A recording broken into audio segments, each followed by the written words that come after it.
Why nobody's safe in the next real estate downturn. Hey everybody, Scott Walters, welcome to the channel. If you're new, I want to thank you for coming. If you're returning, I want to thank you for your continued support. Before we get into today's red hot topic, I'm going to politely ask you to give the video a like, subscribe to the channel, leave a comment below. I would love to hear from you. Please watch to the end for my final thought. Hit the bell icon so you're notified when new videos are released. It's very important to stay close to the channel in these very tricky times. All right, folks, welcome to the channel. Always an honor and a privilege to be with you. I hope you're all doing great. Buckle up and strap in. I got a hard-hitting pull, no punches, no sugarcoating it, no rainbows and sunshine. I'm just going to give it to you and give it to you straight. And friends, we got a good one to talk about today. Is anybody going to be safe in this next recession, this next real estate downturn? This is absolute insanity, to things that we continue to have to unpackage, to put under the microscope, to dissect and understand the severity of the waters we're swimming in, friends.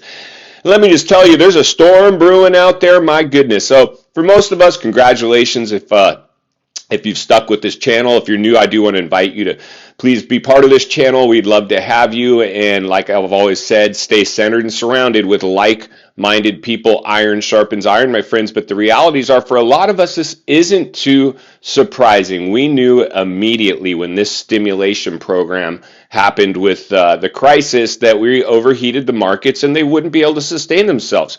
For whatever reason, we are awake. Insane, this stuff. Absolute. Sometimes I wish I was asleep. Don't you? At times you're like, gosh, you know, ignorance is bliss sometimes. I wish I was just out there unaware.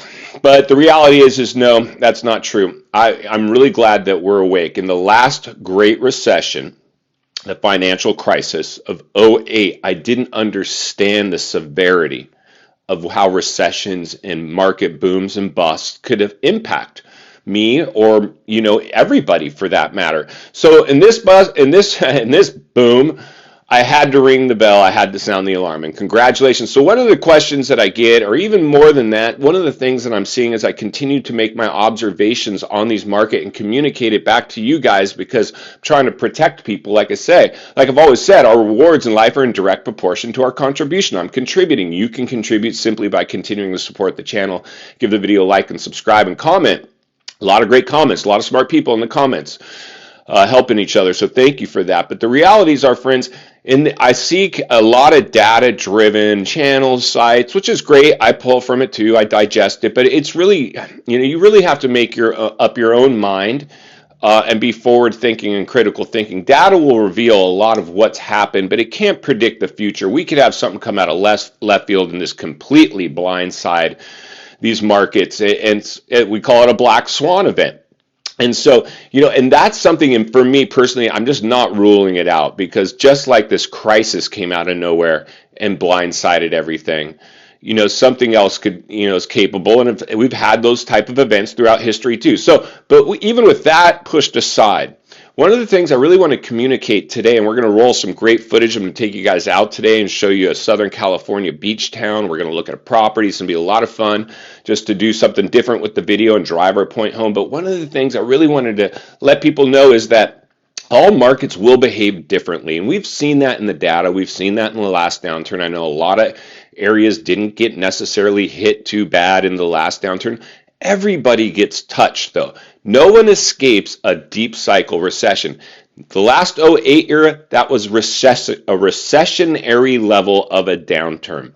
What we're at risk of now is a depressionary level of a downturn. We're in the depression cycle. It's mathematically alive. The perfect opportunity for it to be delivered is here. So we're going to talk a little bit more after we roll this footage of what we can expect everywhere. If everywhere gets touched, and if so, how bad. So let's go ahead and roll this footage. Then we'll meet back here and wrap this one up. Let's get started. All right, friends, welcome to beautiful Pismo Beach in sunny Southern California. An absolutely spectacular day. Absolutely surrounded by so much natural beauty. But we're going to take a look and see what lurks beneath. And before we do, we'll just go ahead and take in some of the sights. I ate my lunch right there at that restaurant. I had a nice bowl of clam chowder. That bird's not happy right there. His friend probably price gouged him on a house. Speaking of houses, we're going to get a look at a house here shortly. But before we do, let's take a look at what this area has to offer. And as you can see, it's a little bit light here. This is a massive beach, one of the nicest beaches I've ever seen, and it was a little bit empty for a nice, beautiful, basically summer day. The streets had some people around, but the stores were virtually empty, and these are high dollar rentals. This is the high rent district for any business. You need to be doing a significant amount of business to keep these doors open. And I don't know, it didn't look too pretty here, but let's keep walking around and see what we can find. And speaking of walking around, here we go. We're following some kids walking around, looking around. But again, here we go. There's somebody actually eating something. Had to slow down and get a look at them because virtually didn't see anybody until then. Hopefully those kids will go buy an ice cream though. So let's keep walking around here in downtown Pismo Beach, right off the pier, and see what else we can find. And here we go. Some more people taking a look at the menu outside, probably checking the prices to see how crazy they are to decide if they want to give it a shot or not. And here we go. We'll go down this little back alleyway. I can see there's some outdoor seating here, but no people to speak of. But let's keep looking and see what else we can find as we make our way down this side street. Oh, here we go. Somebody got themselves a Pepsi. Not a bad call. Oh, here we go. Somebody, oh, never mind. That's not a customer. That's just somebody hanging out, thinking about what their next move might be. Let's keep moving along and make our way down to the actual beach and see what we got going down there. And here we go. There's a few people out.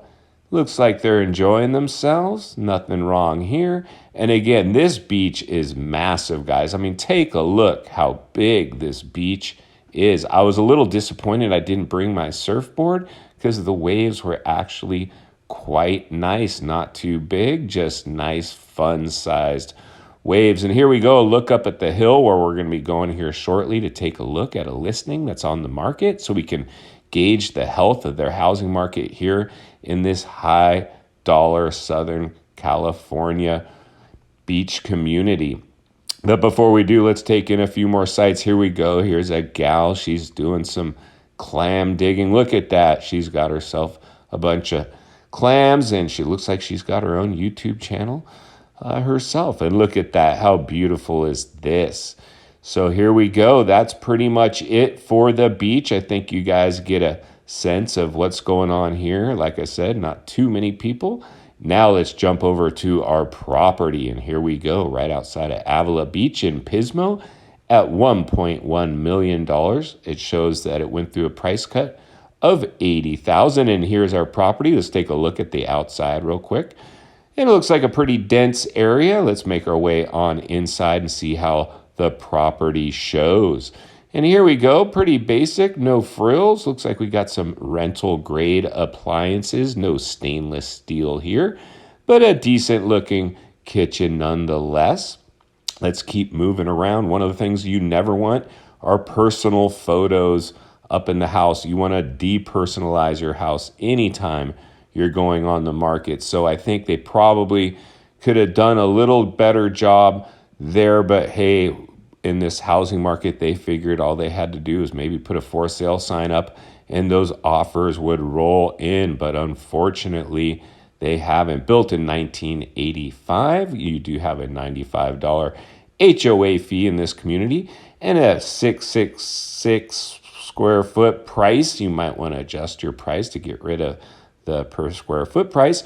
And oh my gosh, they wrote us a novel. I'm already tired just looking at that description. Let's go ahead and get back. They are on the market at exactly where their estimated mid-range is.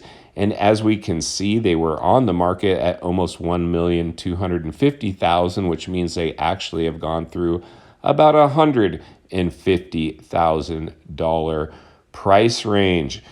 Or price change, rather. Let's keep moving. Our estimated cost to own, where they're currently priced at, would be around $6,500 monthly.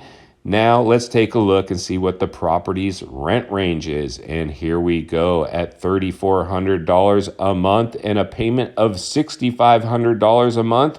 We look like we are a little far apart on where we need to be. Let's get back to the studio so we can wrap this one up. All right, welcome back. Pretty cool stuff. Enjoyed bringing you guys that footage, and I enjoyed my trip to that Southern California beach town, not too far from where I'm sitting today.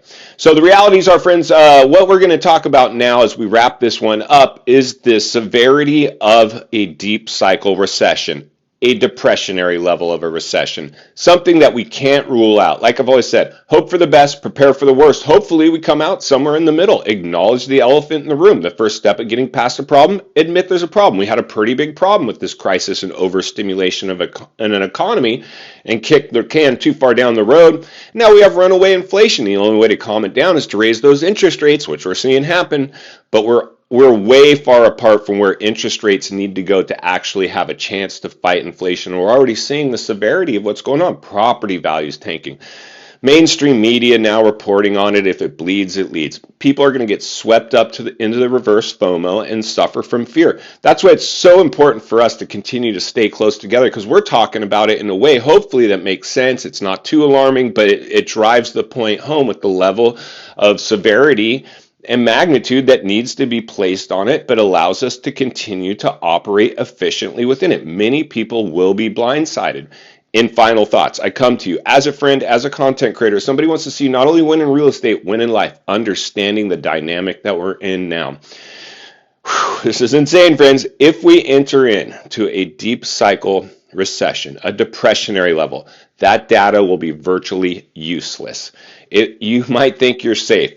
These cities, even the ones like I looked at today, some of the most desired cities in the world are showing their cracks and fractures. People not out shopping, people recessing, property values going through price reductions. And even though they got stuck at all-time highs that were unsustainable, we're starting that downward trend. And even though a lot of areas are still above pre-pandemic levels in their value ranges, we started the downward trend. How far will this go? Like I've always said, you don't get hurt in real estate when you buy at the wrong time. You get hurt in real estate when you sell at the wrong time. So there's a lot of people just racing for the exits. We're going to see a lot of people forced to sell. We're starting to see foreclosure starts now spike. Foreclosures are happening. There's a lot of people that bought in the height of this FOMO-driven bubble, and they're probably going to start dumping homes. That's what happened in the last downturn. So I anticipate it'll be the case with this next downturn, unfortunately, or fortunately, depending on how you're looking at it. Today, with our digital diet, because we're all doing this, good news travels pretty fast, but bad news tends to travel even faster. This thing could sweep up so many people so fast. I want us to continue to heat map and monitor this as we do our best to make sense of everything that we have to make sure we make wise decisions moving forward, because it's not only what you need, it's what you in fact deserve. If you appreciate the content, I do want to humbly ask you to give the video a like, subscribe to the channel, leave a comment below. I would love to hear from you. Social media links are in the description of this video if you'd like to follow me there, along with links to channels I've appeared on I think you might enjoy. If you're interested in buying or selling real estate here in America, I have a network of top-rated agents in the nation ready to assist you. It would be our absolute honor and privilege to do so. There is an email in the description for you as well. And if you're watching from your television set today and you enjoyed this video, I think you're really going to love the next video on your screen. And there's an easy subscribe icon for your convenience. As always, thank you for your time. Please go make a count today. I'll see you on the next video.